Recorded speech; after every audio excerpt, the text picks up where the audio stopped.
Why are we doing this? Why are we tempting nuclear annihilation by flooding Ukraine with advanced weapons and sabotaging negotiations at every turn? We've been told by people like Senator Dick Durbin that Ukraine is literally in a battle for freedom and democracy itself, and therefore anyone who opposes military aid to Ukraine opposes the very defense of democracy, according to this logic. So where's the democracy in Vladimir Zelensky's decision to ban opposition parties, to criminalize the media outlets of his legitimate political opponents, to jail his top political rival and his deputies, to raid Orthodox churches and jail clergymen? Where is the democracy in the Ukrainian government's imprisonment of Gonzalo Lira, an American citizen, simply for challenging the official narrative of Ukraine's war? And where is the democracy in Zelensky's recent decision to suspend elections in 2024 on the grounds that martial law has been declared? The answer is that Ukrainian democracy is harder to find these days than that country's commander-in-chief, Valery Zaluzhny.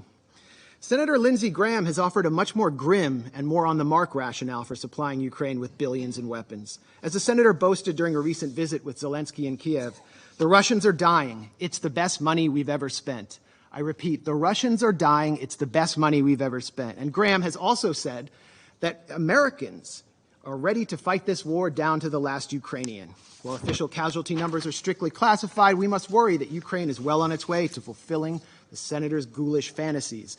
As a Ukrainian soldier complained this month to Vice News, we don't know what Zelensky's plans are, but, quote, it looks like the extermination of its own population, like of the combat-ready and working-age population. That's it. Indeed, military cemeteries in Ukraine are expanding almost as rapidly as the Northern Virginia McMansions and beachfront estates of executives from Lockheed Martin, Raytheon, and assorted Beltway contractors benefiting from the second highest level of military spending since World War II.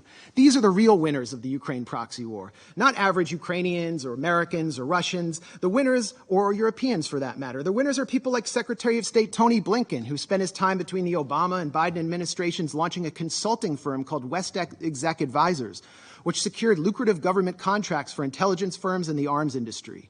Blinken's former partners at West Exec include Director of National Intelligence Avril Haines, CIA Deputy Director David Cohen, former White House Press Secretary Jen Psaki, and almost a dozen current and former members of Biden's national security team. Defense Secretary Lloyd Austin, for his part, is a former and possibly future board member of Raytheon, and an ex-partner of Pine Island Capital Investment, which collaborates with West Exec and which Blinken himself has advised. Meanwhile, the current U.S. ambassador to this body, the UN, Linda Thomas-Greenfield, is listed as a senior counsel at the Albright Stonebridge Group, a self-described commercial diplomacy firm that also finesses government contracts for the intelligence and arms sector, and which was founded by Madeleine Albright, infamously known for her comments that the deaths by sanctions of 500,000 Iraqi children were worth it.